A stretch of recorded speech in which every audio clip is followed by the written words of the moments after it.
Алыс шығыс батыс Еуропаға, Сібірден Индостанға дейін бірнеше ғасырлар бұрын көшпенділер өркениеті 10 мыңдаған шақырымдарға созылған еді.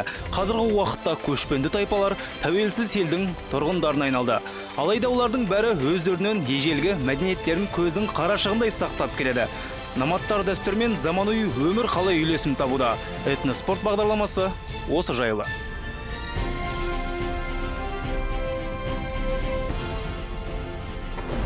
Дала халықтарын біріктіретін асық. Тылсым әрі киелі ойын. Балалық шақтың нышаны. Мир вашему дому, дорогие друзья. Баршаңызға қайырлы күн. Мен көп саяхаттаймын, ондаған елмен сол елдер мақтанатын мыңдаған ғимарат көрдім. Алайда, шынымды айтсам, асыққа арналған инсталляция ешбір жерде көрмеппін. Мұндай туындыны Алматыдан таптым. Бұл сүйек неліктен мұндай құрметке ие болды дейсіздер ғой. Ол жайлы Этноспорт бағдарламасынан біле аласыздар. В программе Этноспорт. Асық көшпенді халықтардың дәстүрлі ойыны. Асық ойыны күндізде, түнде де ойналады. Күндізгісі мергендікке, түнгісі ептілікке баулайды. Асық ойыны барлық түркі моңғол халықтарында кездеседі. Әр халықтың ауыз әдебиетінде асық жайлы мақал мәтелдер сақталған. Осындай шағын ғана сүйектің ұлы дала көшпенділері мәдениеттерін біріктіретіндігі таң қалдырады.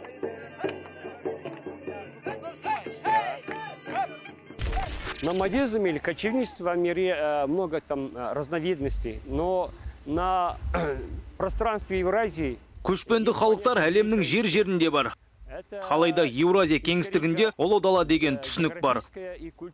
Бұл тарихи, географиялық және мәдени лингвистикалық ұғым.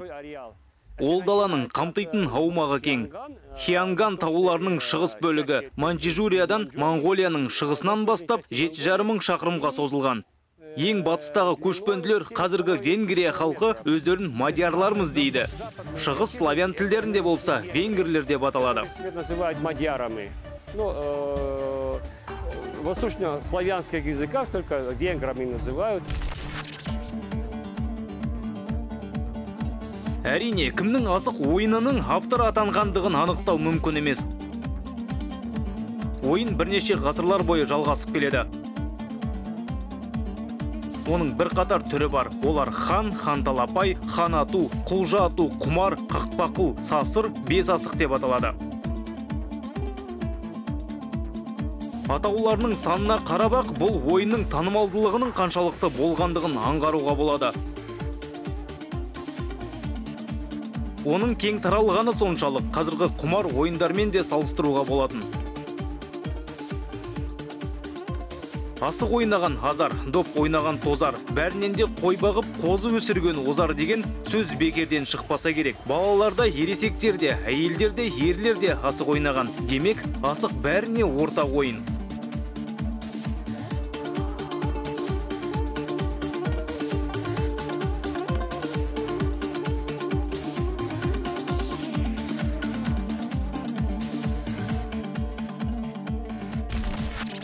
Не будет преувеличением сказать, что в Казахстане... Қазақстанда асық үнемі ойналатын. Менің атам да, әкем де ойнады. Өзіме де осы ойын ұнайтын. Көктем келісімен асық ойнау маусымы басталатын еді. Мен өз ауламда ғана емес, өзге аулалар бойынша да бұл ойыннан ешкімге дес бермей, чемпион болатынмын деп мақтансам болатын шығар. Ал ұтып алған асықтарымды сағызға ауыстырып алатынмын.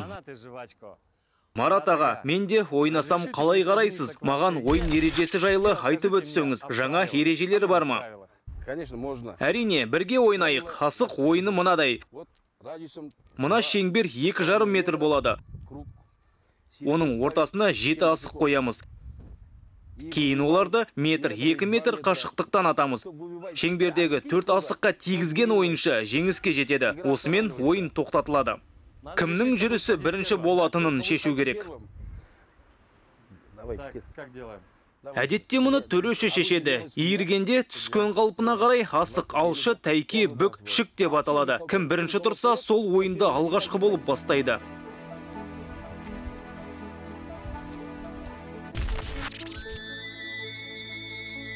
Бұл ойынның көнелігін археологиялық жәдігерлерден көруге болады. Мәселен, асық ерте темір қола дәуіріндегі Еуразия даласының аумағындағы көне қазба жұмыстары барысында табылған. Асық балалар ойыны деп саналады. Алайда кейбір зерттеулерге қарасақ, бұл пікірмен келіспеуге болады. Қазба жұмыстары кезінде табылған ойын сүйектерінің саны асықтар жайлы мағлұмат береді.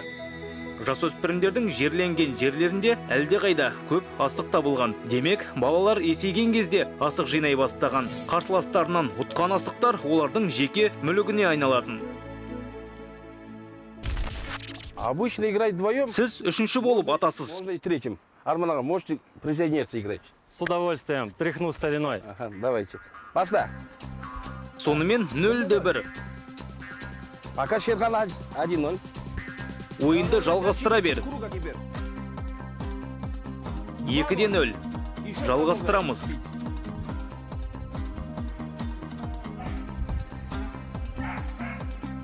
Келесі. Нұрлан.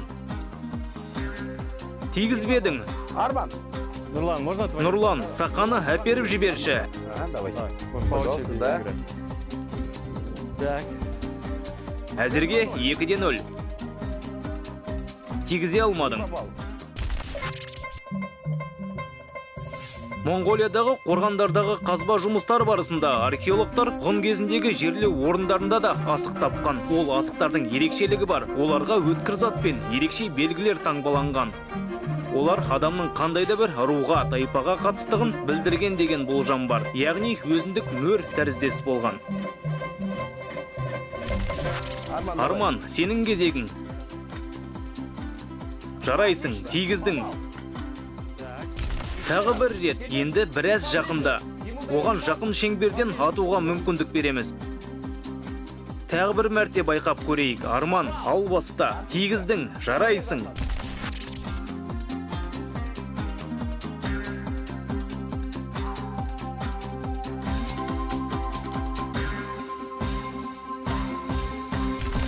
Марат ага. Я умею. Марат аға, асық ойынын жақсы білемін, алайда біздің көрермен білмеуі мүмкін. Бәрін басынан бастап айтып берсеңіз, сақа дегеніміз не? Оны қалай ұстау керек? Қалай атамыз? Вот это сака. Қорғасын құйылып жасалған асықты сақа дейміз. Самых больших. Ол ауыр болады. Чтобы когда было бить, тяжелее и попасть, вытащить из круга. Теперь правило. Оны екі саусақпен ұстаймыз. Да. Его сильнее крутим. Міне, дәл осылай. Кейін жақсылап тұрып айналдырамыз. Начнем бить асык, он должен ехать, крутиться и попасть. Асықты атқан кезде ол айналып ұшып барып, асыққа тиюі тиіс. А это не выйдет. Если Это не будет. Кейбіреулері алып, жай ғана лақтыра салады. желательно надо его. Бұл дұрыс емес әрине. Цель. Точно. Когда попадает в цель, Егер оны айналдырсақ, 2-3 асыққа тигізуге болады. отрясок бывает даже. Такое правило игры. Обычно, когда попасть в цель, надо... Ойын ережесі осындай. Нысанаға дөп түсу үшін біз жаттығулар барысында доп лақтырамыз. И 150-граммовый мяч есть. Осылайша нысанаға тигізуді үйренеміз. Учитесь попасть в эту цель. А потом берем Кейде дартсты атамыз. и бросаем тоже. Только пальцы. Қимыл дәлдігі, көз қырағылығы мен соққы күші маңызды. Сила и удара, должно да, быть да, четко. да. Ойын дегеніміз шағын өмір іспеттес. Мұнда өзінің иерархиясы бар. Асықтар көп, бірақ оның арасындағы бастысы сақа деп аталады. Тігілген асықтарды атуға жарамды сақа таңдап алынады. Алшы ойыны сақаның салмақтығына байланысты. Бұл оту үшін өте қажет. Ойыншы сақаны өзі жасап алады, немесе жақсысын таңдау керек. Тіпті хандар мен сұлтандар балаларының сақаларына қорғасынның орнына алтын құйған. Алайда нағыз кәсіпқойлар сақаны әдейі ауырлату әділ емес дейді.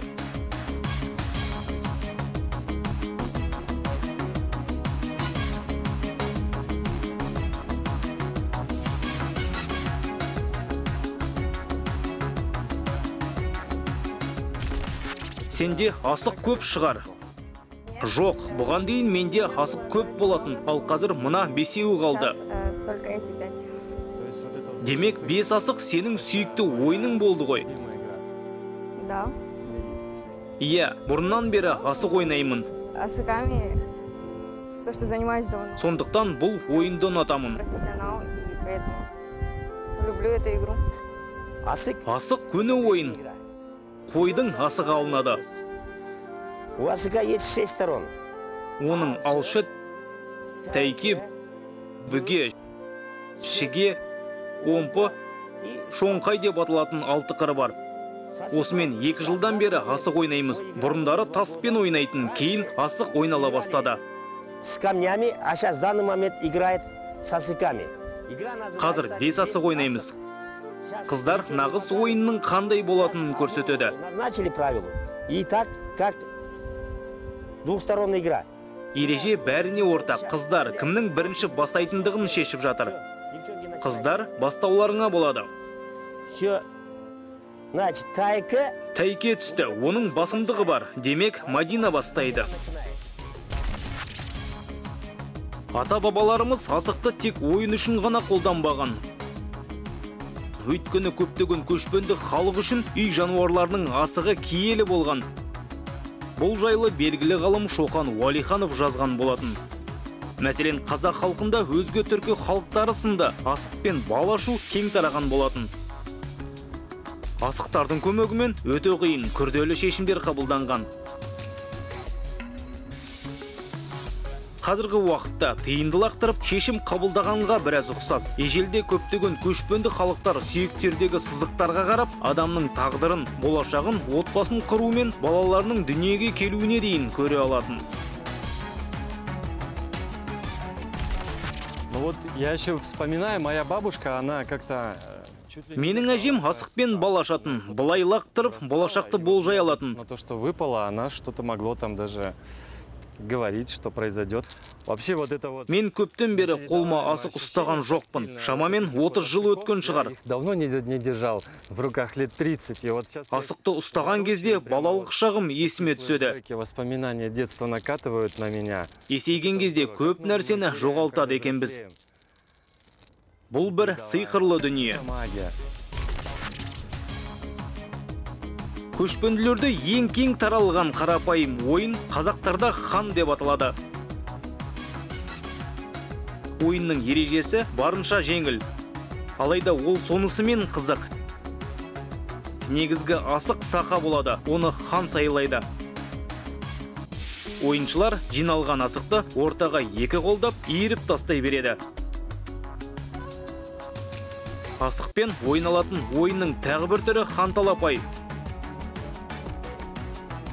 Бұл ойын балалардың ғана емес, ересектердің де зор қызығушылығына ие.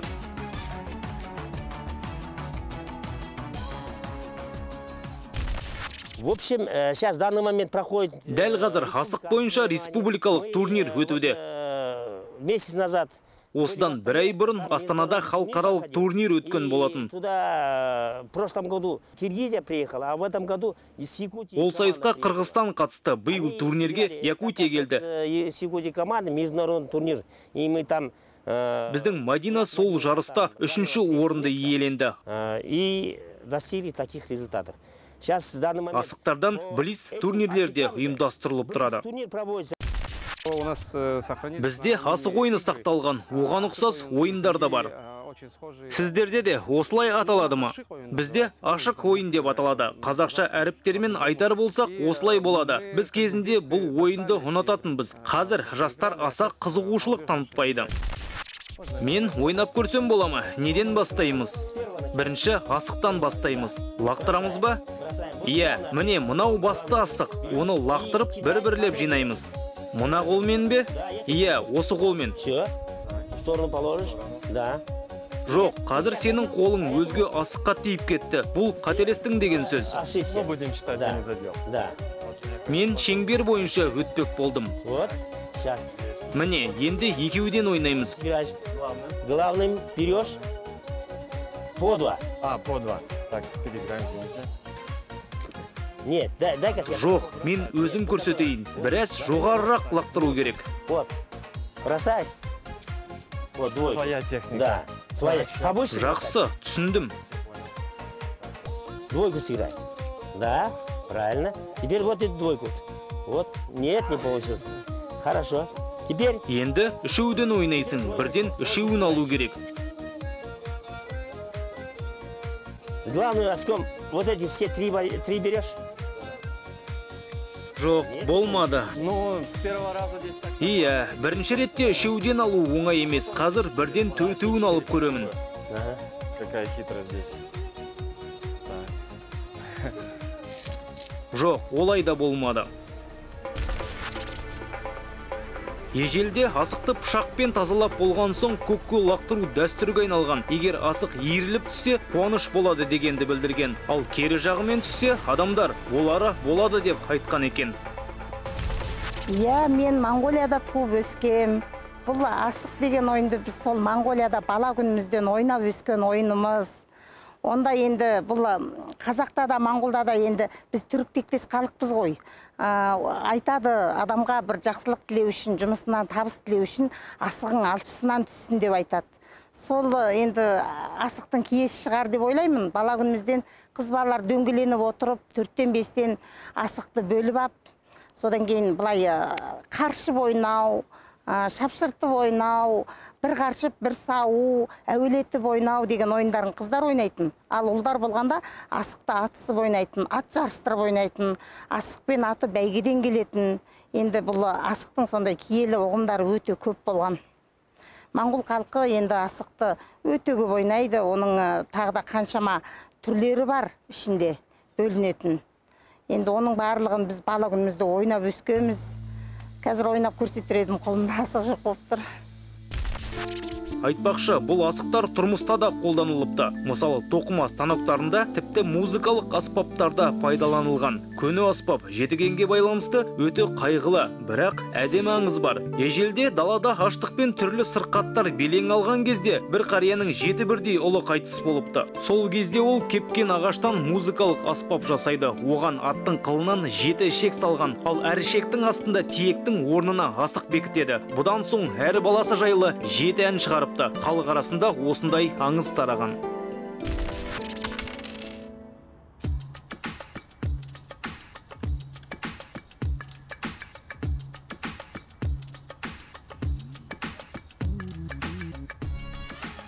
Еще один удивительный факт. Вот всем известная игра. Тағы бір ерекше мәлімет бар. Мынау бәріне таныс ойын кубиктері. Оларды көптеген заманауи ойындарда қолданады. Мұны ойын сүйектері деп те атайды. Не үшін олай аталды деп ойлайсыздар? Өйткені олар да асықтан шықты деген болжам бар. Себебі екеуінің де 6 қыры бар.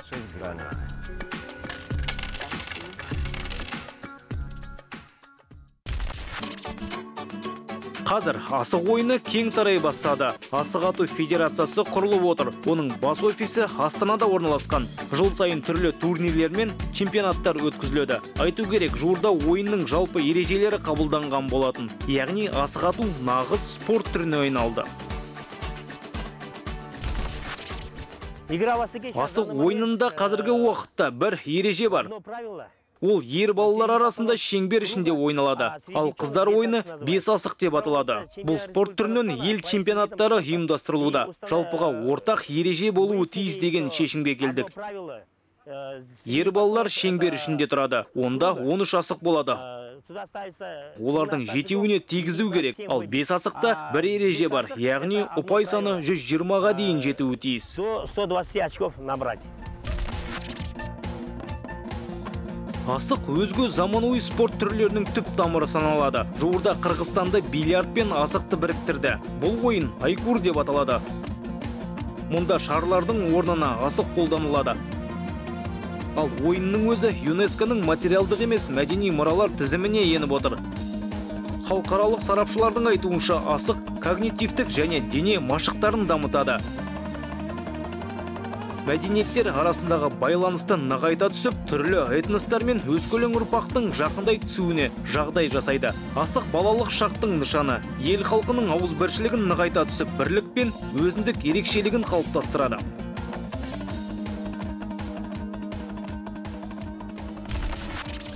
Это прекрасно, что древние национальные игры... Көне ұлттық ойындардың қайта жандануы әрине өте тамаша. Өйткені өткенсіз болашақ жоқ. Қазіргі таңда Қазақстанның көптеген қалаларында осындай асықтарды көруге болады. Мен үшін бұл бақытты балалық шақ пен алғашқы жеңістердің нышаны. Сіздермен бірге этноспорт бағдарламасы болды. Келесі кездескенше. Символ первых побед.